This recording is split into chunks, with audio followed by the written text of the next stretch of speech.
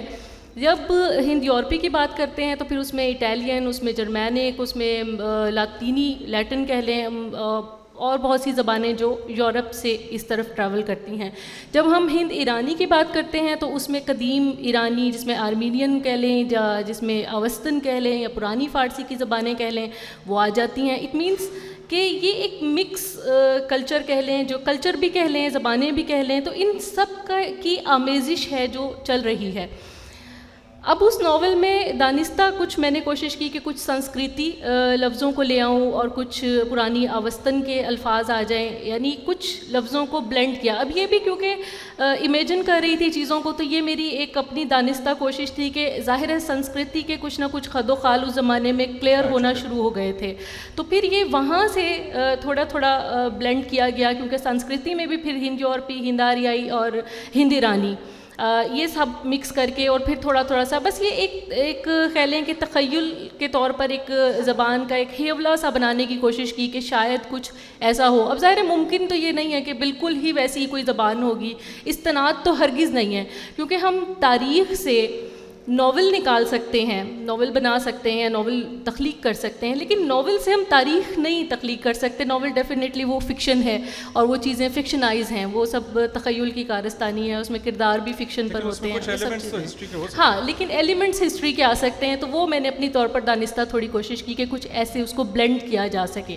اچھا, اب دوسری بات یہ کہ آپ نے کہا کہ وہ شہر اتنا خوبصورت تھا کہ آپ کو دل کیا کہ آپ بھی وہاں جا کے رہیں. دیکھیے, شہر تبھی بستے ہیں جب وہاں کے لوگوں کے درمیان آپس میں امن ہوتا ہے. اگر امن نہیں ہوگا شہر نہیں بسے گا. ٹھیک ہے, کچھ بنیادی اخلاقی اقدار ایسی ہیں جو لوگوں کو ایک دوسرے سے جوڑ کے رکھتی ہیں, جس میں امن ہے, بھائی چارہ ہے, مروت ہے, دوستی ہے, اخوت ہے, یگانگت ہے, اکٹھ ہے, جس کی وجہ سے سب ایک ساتھ رہ پاتے ہیں. یہ ایک پرامن شہر ہوگا تبھی یہ بسا ہوگا. ٹھیک ہے, جب یہ پرامن نہیں رہا ہوگا, اور ظاہر ہے اس میں قدرتی آفات کا بھی ایک ہاتھ رہا ہوگا, لیکن جب یہ پرامن نہیں رہا ہوگا تب یہ اجڑ گیا ہوگا. تو بس یہ اتنی سی بات. نہیں, یہ تو بات بالکل منطقی ہے. یہ بڑا خوبصورت مہینہ ہے تاریخی ناولوں کے لیے اور ہماری قدیم تہذیب کے لیے. ایک آپ کا اتنا اچھا ناول آیا ہے, طاہرہ اقبال صاحب یہاں بیٹھی ہوئی ہیں, ان کا ناول ہڑپا ابھی شائع ہوا ہے. تو دو ناول آپ کو اس وقت انڈس ویلی سویلائزیشن پہ مل رہے ہیں, اور وہ میں آج کل پڑھ رہا ہوں, وہ بھی بہت خوب ہے. وہ بہرحال وہ بہت ایک مستند اور معنوی رائٹر ہیں, اور یہ بڑا دلچسپ ہوگا اب ایک موازنہ کرنا کہ دو مختلف انتہائی اچھے لکھاریوں نے ایک ہی شہر کو, ایک ہی تہذیب کو کیسے دیکھا ہے. اور یہی خوبصورتی ہے ماضی کی بھی اور زبان کی بھی کہ آپ اس کے ساتھ اتنی چیزیں کر سکتے ہیں. میں چاہوں گا کہ شاید ایک آدھے سوال کا بھی وقت نکل آئے, لیکن ایک چیز میں آپ چاروں سے مختصراً پوچھنا چاہوں گا, چونکہ مجھے کم از کم بہت دلچسپی ہے. آپ کا اگلا پروجیکٹ کیا ہے, آپ کیا لکھ رہی ہیں؟ باقی بھی تیار ہو جائیں. اگر نہیں بھی لکھ رہے تھے تو بنا لیں فوری طور پہ.